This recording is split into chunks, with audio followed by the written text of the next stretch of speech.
Bonjour. Good morning.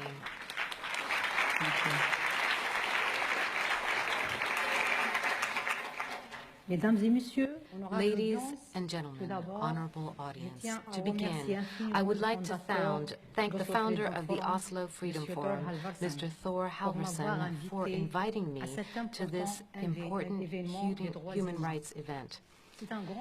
It is a great honor for me to be here today for the first time with the Oslo Freedom Forum community. I am Aminitu Haidar of Western Sahara. I am fighting peacefully for the freedom of my people and the respect of their legitimate rights. My country, Western Sahara, is a non-autonomous territory.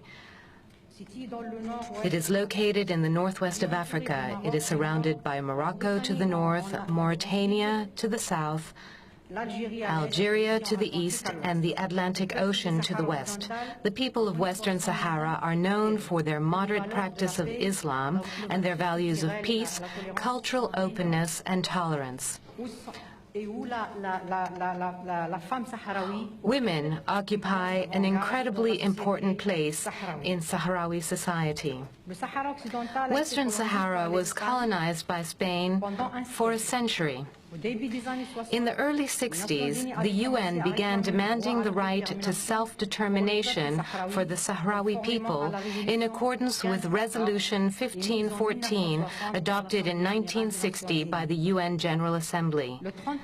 On October 31, 1975, in violation of international law, Western Sahara was annexed forcibly by the Moroccan state. Decolonization was blocked. And this is where the tragedy of the Sahrawi people began. Since the illegal Moroccan occupation of Western Sahara, Morocco has systematically violated all aspects of human rights. Thousands of Sahrawi civilians found themselves forced to leave the occupied territories in Western Sahara simply to save their lives. Their temporary encampments were bombed by the Moroccan Air Force with napalm, white phosphorus, and cluster bombs. Tens of Sahrawi civilians succumbed to their wounds. The survivors have lived in immensely difficult conditions for 41 years in Sahrawi refugee camps. They live in refugee camps in Tindouf, Algeria. This is how my people, the Sahrawi people, find themselves torn. They're divided in two parts by a 2,600-kilometer long wall strewn with thousands of anti-personnel mines which have caused the deaths of hundreds of civilians. Those others who were unable to flee continue to live under the fierce repression of the Moroccan authorities. Hundreds of Sahrawi civilians have fallen victim to enforced disappearances for periods ranging from 3 months to 16 years. They have been sequestered in secret places in Morocco and Western Sahara, where they have been subjected to the cruelest methods of physical and psychological torture. And this includes enforced nudity and rape, particularly against women. And Sahrawi women continue to live with the trauma of these humiliating acts. Personally, when I was 20 years old, I was victim of this crime against humanity.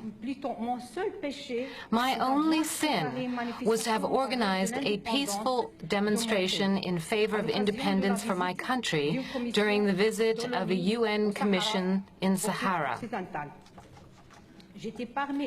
I was among 10 women.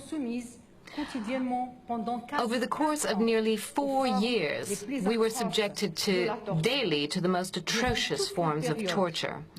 Throughout our entire confinement in the secret prison in El Ayoun in Western Sahara, we were kept blindfolded. We were forced to spend the entire day on our knees in front of a wall in the cell. We were denied medical care, nutrition, and hygiene, and we were totally isolated from the outside world. Many other abducted Sahrawi women died under torture at various secret sequestration centers in Morocco and Western Sahara. According to credible testimonies from some survivors, tens of Sahrawis were buried alive in mass graves, while others were thrown from the helicopters of the Moroccan army.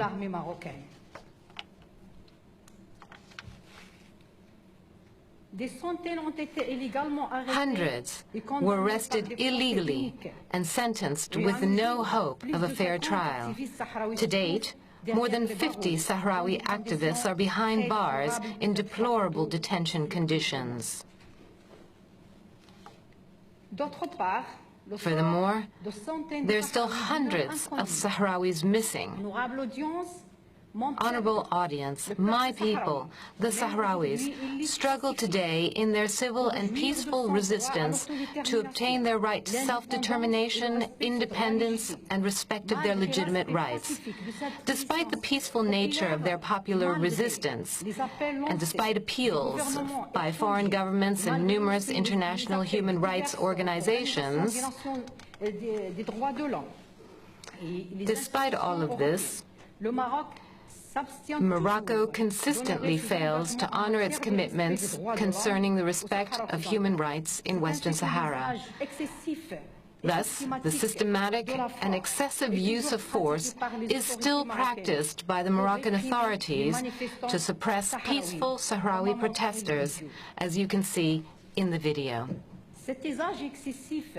This excessive use of force has undermined the right to life of tens of Sahrawi citizens. The most recent assassinations claim the lives of two young Sahrawis, the trade unionist Brahim Saika and Adnan Rahali. As I mentioned before, I myself have been the victim of brutalities on multiple occasions. In 2005, during a peaceful protest, I was beaten. In 2005, during a peaceful protest, I was beaten in the middle of the street, illegally detained and sentenced to 7 months in prison. In November 2012, immediately after meeting with the UN Secretary-General's personal envoy to Western Sahara, Ambassador Christopher Ross, I was once again beaten and threatened at knife point by Moroccan police officers. The windows of my car were completely smashed. My house was surrounded and attacked by the police, and my family was terrorized. During the latest occurrence a year ago, on the occasion of the visit of a delegation of the UN High Commissioner for Human Rights, the police attacked my house and thereby prevented victims from meeting with the UN delegation. Torture and degrading treatment are still used against Sahrawi civilians arrested arbitrarily by the Moroccan police. Women and minors are not spared this repression. The Moroccan judiciary refuses to investigate these torture cases, even though several complaints have been lodged. And this refusal guarantees total impunity to the Moroccan officials involved in these acts of torture and degrading treatment. Ladies and gentlemen, despite the fact that my organization, CODESA, remains devoid of legal recognition, I have never ceased to defend the rights of my people and to raise awareness. I want the world to know their suffering and their concerns. et la répression dont ils sont au quotidien victimes. I want the world to know that they are victims of this oppression. But this has not pleased the Moroccan government, and to silence me on November 14, 2009, Moroccan authorities stripped me of my passport and expelled me to the Canary Islands. This was after receiving an award. And I was stripped of my passport.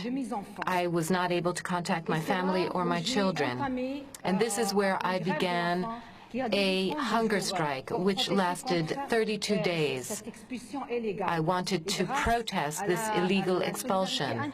And thanks to international solidarity, and thanks to the pressure that was brought to bear by the United Nations and the United States of America, I was able to return to my country, and I was able once again to embrace my 2 children.